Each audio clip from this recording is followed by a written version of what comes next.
Hi everyone!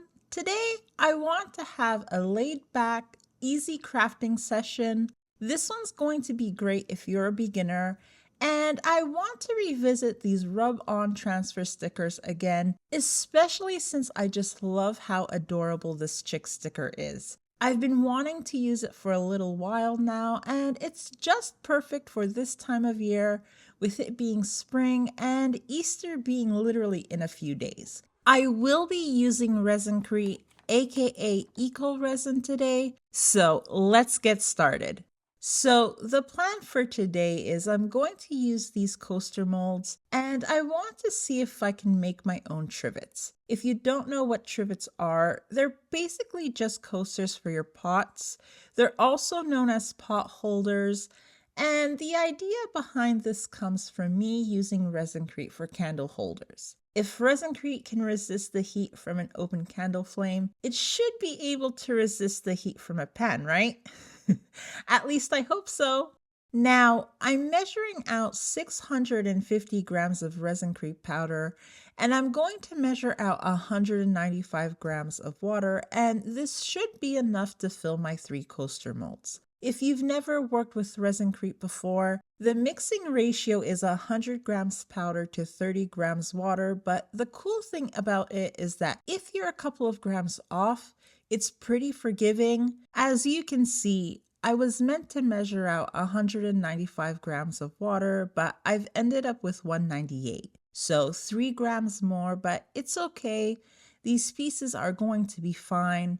As long as it's not more than a 5 to 6 gram difference, I just keep going. Let me know in the comments if you've tried ResinCrete or any other eco resin. Now, I won't be adding any color to this mixture. I want it to stay white. The solid white is going to make my rub-on transfers stand out and give the colors a bit more contrast. Okay, this mixture is nice and smooth.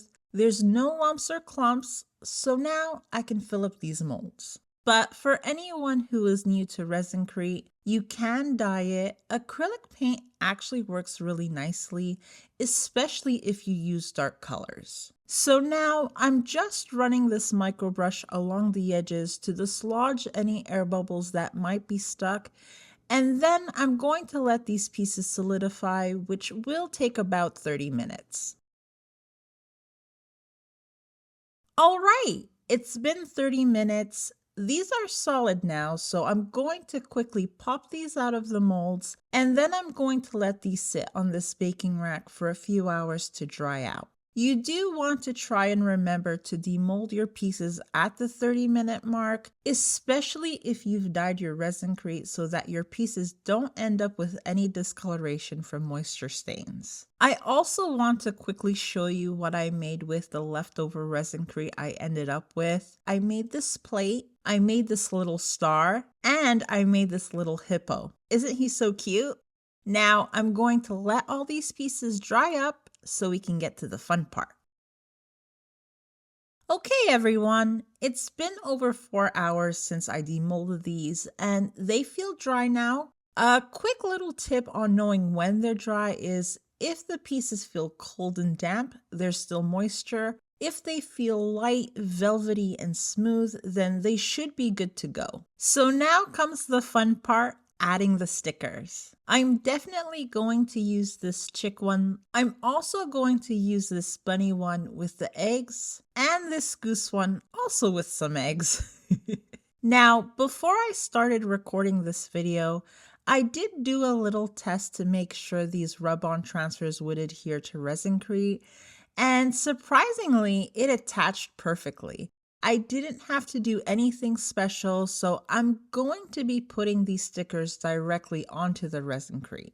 So with these stickers, you do have to do a little bit of work to get them to stick. You have to rub them onto whatever it is you're putting them on. They do come with this little scraper that makes it so much easier, and all you do is rub it like so. The transparent plastic detaches itself from the design, and then you just peel it off. And ta-da! isn't this just adorable? I did lose a little bit of the design and there is a bit of cleaning up to do, but now I'm going to go ahead and do the other two. I will speed this part up, but I do want to say that I'm not sponsored by these rub-on transfer stickers. I bought these myself last year. I've actually bought a few different ones and I honestly just really enjoy using them. They also work really well with epoxy resin, in case anyone is wondering.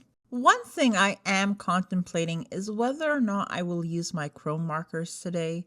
For those of you who watch me regularly, you know I really love the framed look they give, but I'm just not sure whether it'll go with today's project. I don't want it taking away from the designs. I have to think about it, but to clean up all this excess sticker, I'm just going to gently pull it off, and any bits that are left over, I'm going to press them into the sides of the coaster. I think the continuation of the designs along the sides might look nice, especially since it's greenery. The main reason I'm trying to make my own Trivets pot holders is because I've accidentally almost stolen all our silicone kitchen ones.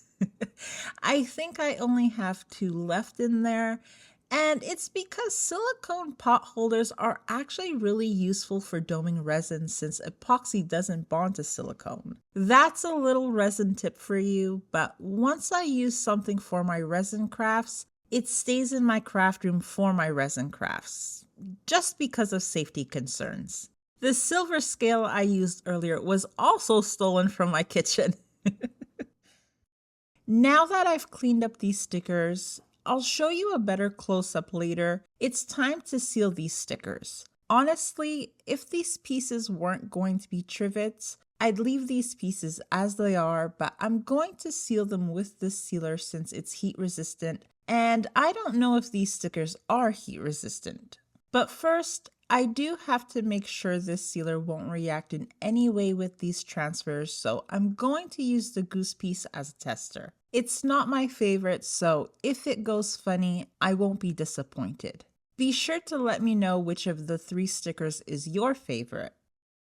Okay, it looks like the sealer with the stickers is a go, so I'm going to go ahead and seal the other 2 as well. I'll do this first coat with you so you can see how I'm putting it on, but I will be putting on probably another 2 coats on the front and 2 on the back.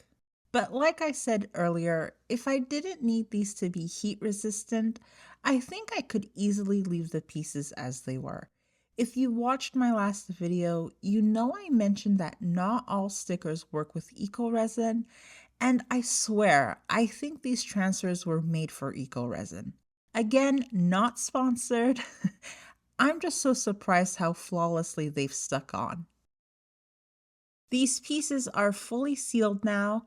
I did do 3 coats on the front and 2 on the back, and I just love how they look. The gloss sealer has given these a lovely glossy finish, but now curiosity is getting the best of me, and I have decided that I want to try adding the chrome markers. I will only be doing it on one. I'm going to do it for the bunny piece. I don't want to potentially ruin my favorite, and I don't think it would work for the goose piece since the head is too close to the edge. So I'm just going to run my marker along the edge like so. Oh, this might actually look good after all. I don't know if it's just me, but the gold is complementing the brown of the bunny so nicely. One tip I do want to mention when it comes to using chrome markers with ResinCrete is to seal your pieces first and then use the chrome markers. If you put it on directly without any sealer, the ResinCrete will absorb the ink and make it look matte. I'm not sure if it works the same if you were to use wax, but as you can see, since I sealed this piece first, the chrome ink does look shiny and metallic. Now, the last thing I'm going to add to these are little feet to protect the bottom of these pieces. I'm going to use these cabinet rubber stoppers, and I'm going to put 4 on each coaster so that they're balanced. I do realize I am doing a horrible job at spacing, so I will do the other 3 off camera and also readjust these ones. And there you have it, my friends. These pieces are finished. For this bunny piece, I did go around the side with my chrome marker to complete the look. I also did do the same with the goose coaster with a silver chrome marker. It didn't really add much, but again, I just wanted to see how it would look. As for the chick piece, it's still my favorite, but I honestly just love how these three pieces turned out. I will be testing these as pot holders over the next few days, and I'll be sure to let you know how they work out. If they don't work as pot holders, it is what it is. I'll just keep these out on display in my craft room. As always, I hope you enjoyed this video and that you've learned something. If you did, then please smash the like button and be sure to let me know your thoughts in the comments. If you'd like to see other crafty videos I've done, then be sure to check out one of these videos next. Thank you all so much for watching. Bye!